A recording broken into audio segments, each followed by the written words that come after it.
OTT networks کا Disney, Amazon, net flicks.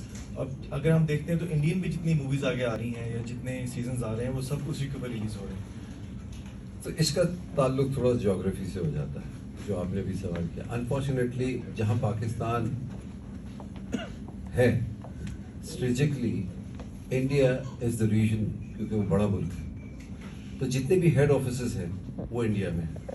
For example Amazon کے بھی head office, OTT platform India, Netflix بھی India, Disney بھی India.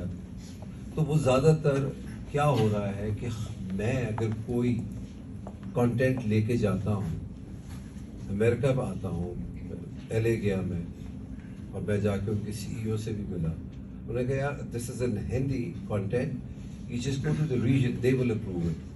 When I go to India, unfortunately, my content don't get approved by India.